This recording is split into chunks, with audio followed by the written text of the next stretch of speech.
Everyone, welcome back to my channel. तो आज हम डिस्कस करेंगे जब भी आपके बर्थ चार्ट में आपके थर्ड हाउस का रूलर 12th हाउस में जाएगा तो ये क्या रिप्रेजेंट करता है।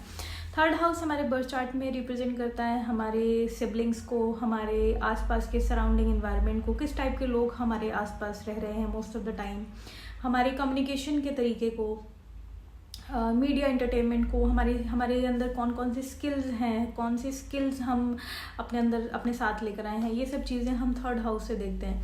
And 12th house is everything. जो भी हमारे लाइफ में लॉसेस हैं, सुपर नेचुरल चीज़ें जो इस रेल्म से बहुत दूर हैं, ऐसी डिविनिटी जो कि हर किसी के समझने, जो कि हर कोई नहीं समझ सकता है क्योंकि वीनस एक्सॉल्टेड होता है and that is this supreme divinity. और इमेजिनेशन को रिप्रेजेंट करता है 12th हाउस, खर्चे को रिप्रेजेंट करता है, हमारे एक्सपेंसेस को, हमारे लॉसेस को, हमारे मेडिकल ट्रीटमेंट्स को। So when ever you have your third house lord in the 12th, you will notice ऐसा इंसान कई बार अपनी लाइफ में डायरेक्शनलेस हो सकता है क्योंकि नेचुरली रूलर जो थर्ड हाउस का है that is mercury, that is debilitated in the 12th house. तो आप नोटिस करोगे ऐसा इंसान अपनी लाइफ में किसी मोमेंट पे या बहुत सारे मोमेंट्स पे डायरेक्शनलेस हो सकता है। ऐसे इंसान को पता नहीं लगता है कि मुझे किस डायरेक्शन में एफर्ट करना है, और अगर वो एफर्ट कर भी रहा है तो कई बार ऐसे इंसान के जो एफर्ट्स हैं वेस्टफुल हो जाते हैं, कोई रिजल्ट नहीं निकलता है उसके एफर्ट्स का। This is a prominent thing you will notice whenever you have your third house lord in the 12th। अब इस चीज़ को देखने के दो पैरामीटर्स है। अगर आपको चेक करना है कि आपका थर्ड हाउस का रूलर 12th हाउस में पॉजिटिवली काम कर रहा है या नेगेटिवली काम कर रहा है, तो यू हैव टू नोटिस कि आप अपनी लाइफ में किसी दूसरे इंसान के लिए जिसके साथ आपका कोई रिलेशन नहीं है, आप कोई एफर्ट या क्या आप मेहनत कर पाते हो। फॉर एग्जांपल कुछ लोग होते हैं कि कोई राह चलता हुआ इंसान, उसको मदद की ज़रूरत है जो कि आपको रिटर्न में कोई फेवर या रिटर्न में आपको कुछ नहीं देने वाला, लेकिन आप बिना किसी एक्सपेक्टेशन के फटाफट उनके साथ लग के उनकी हेल्प करना स्टार्ट कर देते हो। या कोई आपको आपके फ्रेंड सर्कल में बहुत सारे लोग बैठे हैं और कोई राह चलता हुआ इंसान आपसे मदद मांगता है तो आप सबसे पहले खड़े होकर मदद के लिए तैयार हो जाते हो। ऐसी जगह पे एफर्ट डालना जिस जगह पे आपको उस एफर्ट का कोई रिटर्न नहीं मिलेगा। अगर आप ये कर पाते हो और आपका इंटरेस्ट है ये करने के लिए, दूसरों की मदद करने के लिए, दूसरों के लिए निस्वार्थ एफर्ट करने के लिए, अगर आपकी सोल जो है वो कर पाती है, आप वो कर पाते हो, तो ट्रस्ट मी आपका थर्ड लॉर्ड 12th हाउस बहुत अच्छे से काम कर रहा है। And if you feel lazy, अगर आपको लगता है कि कोई और देख लेगा, मुझे इनकी हेल्प करके क्या मिलेगा, या कोई दूसरा इंसान इनकी हेल्प कर देगा, अगर आप ये सोच के उस सिचुएशन को टाल देते हो, then you have a malefic influence of third lord in the 12th। आपका 12th हाउस के अंदर थर्ड लॉर्ड जो है नेगेटिवली काम कर रहा है। क्योंकि कई बार हम बोलते हैं कि ऐसा इंसान के एफर्ट्स जो है लॉस में जा रहे हैं, लॉस में नहीं जा रहे हैं, उससे वो प्लैनेट रिक्वायर कर रहा है निस्वार्थ एफर्ट करने का। जितना वो ये चीज़ करेगा कि दूसरों के लिए एफर्ट कर रहा है, दूसरों के लिए सेवा कर रहा है, बिना एक्सपेक्टेशन के लिए किसी और के लिए एफर्ट डाल रहा है, उतना वो प्लैनेट जो है उसके लिए बेनिफिशियल होता चला जाएगा। Another thing you will see whenever you have your third house lord in the 12th house, you will see कि अगर आपको अपने सिबलिंग्स के साथ कुछ इशू आ रहा है, बेसिकली ऐसे इंसान के सिबलिंग्स जो है कई बार उनकी लाइफ बहुत स्ट्रगलिंग हो सकती है, अपने लाइफ में बहुत स्ट्रगल फेस करनी पड़ सकती है ऐसे लोगों के सिबलिंग्स को। और अगर ये चीज़ है इनकी लाइफ में तो आप नोटिस करोगे कि इधर या तो इनके सिबलिंग्स किसी फॉरेन प्लेस पे चले गए हैं, और अगर नहीं गए हैं तो आपको एफर्ट करना चाहिए कि आपके सिबलिंग्स उनकी बर्थ प्लेस से जितना दूर चले जाएं उतना उनकी लाइफ स्मूथली वर्कआउट करना स्टार्ट कर दें। This is the only way कि उनकी लाइफ जो है स्मूथ चल पाएगी। Also the sibling has very wasteful expenses. कई बार बहुत ज़्यादा यूजलेस एक्सपेंसेस ऐसे लोगों के सिबलिंग्स करना स्टार्ट कर देते हैं क्योंकि 12th house is representing your expenses, और थर्ड हाउस का लॉर्ड वहाँ जा रहा है। या तो ये इंसान अपने सिबलिंग्स पे बहुत ज़्यादा स्पेंड कर रहा है या इनके सिबलिंग्स जो है बहुत ज़्यादा जो है स्पेंड थ्रिफ्ट है।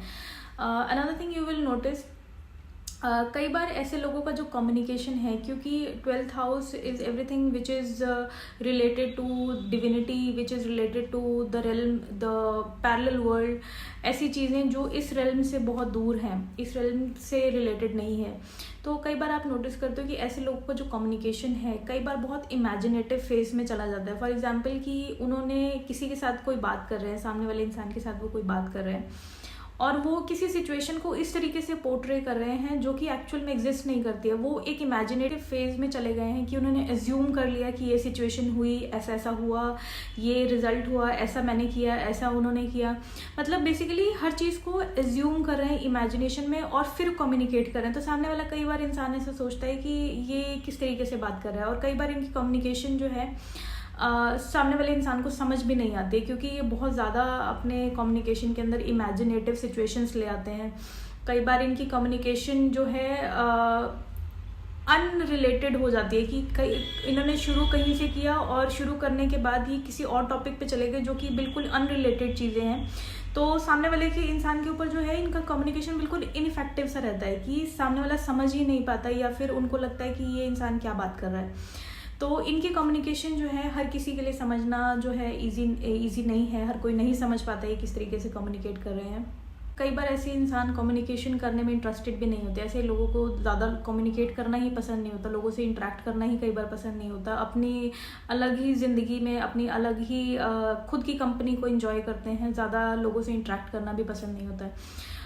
ऑल्सो यू विल नोटिस कि अगर ऐसा इंसान जो है अपनी लैंग्वेज को क्लीन रखता है, बेसिकली किसी के लिए कुछ निंदा या कुछ भी नेगेटिव वर्ड्स नहीं बोल रहा है, और अपनी बॉडी को जो है कॉस्मिकली अलाइंड कर लेता है। फॉर एग्जांपल जिस तरीके से नेचर चाह रही है आपकी बॉडी को वर्क करना, उसी तरीके से अगर ये इंसान अपनी बॉडी को मेंटेन करता है, फॉर एग्जांपल नेचर के हिसाब से जिस तरीके से उठना चाहिए, जिस तरीके से खाना चाहिए, उस चीज़ों के साथ ज़्यादा छेड़छाड़ ना करके अगर नेचर के साथ अलाइन करता है, अपनी स्पीच कंट्रोल रखता है, अपनी फूड कंट्रोल रखता है, you will notice the effort of this person will always be fruitful। ऐसे इंसान के एफर्ट्स हमेशा फ्रूटफुल रहेंगे। और ऑल्सो ऐसा इंसान बहुत जल्दी स्पिरिचुअली इंक्लाइंड होके बहुत जल्दी डिविनिटी के साथ कनेक्ट हो सकता है, क्योंकि 12th house is all about divinity, letting गो।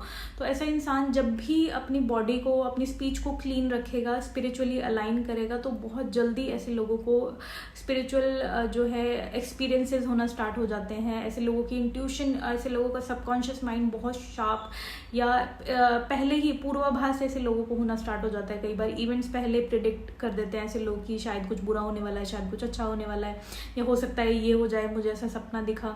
सपने के थ्रू ऐसे लोगों को इंडिकेशंस, डायरेक्शंस मिलना स्टार्ट हो जाते हैं।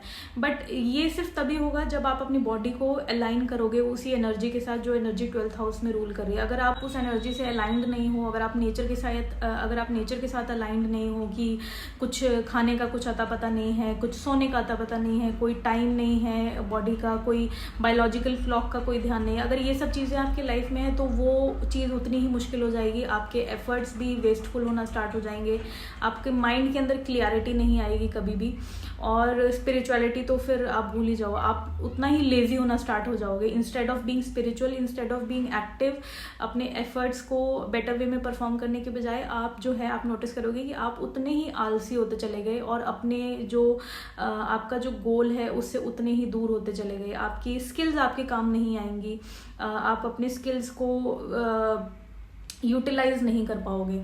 सो these are the things that you will notice whenever you have your 3rd house lord in the 12th। I hope this information was helpful. All in all I would just say कि जब भी आपके 3rd house का Lord 12th house में होगा, never expect any reward for your skills, never expect any effort. जब भी आप किसी के लिए कुछ काम करते हो तो कोशिश कीजिए कि आप अपने दिल से इस तरीके से काम कर रहे हैं कि आपको किसी रिवॉर्ड की ज़रूरत नहीं है, और कभी भी किसी की मदद करने से पीछे मत हटिए। कभी भी अगर आपको किसी की हेल्प करने का मौका मिल रहा है, always try to grab the opportunity. कभी भी उस अपॉर्चुनिटी से भागिए मत, हमेशा हेल्प कीजिए ऐसी जगह पे, and you will see positive result of this placement. So that is all when you have your 3rd house lord in the 12th। I hope this video was helpful. If you have any doubt, you can comment below the video. Thank you.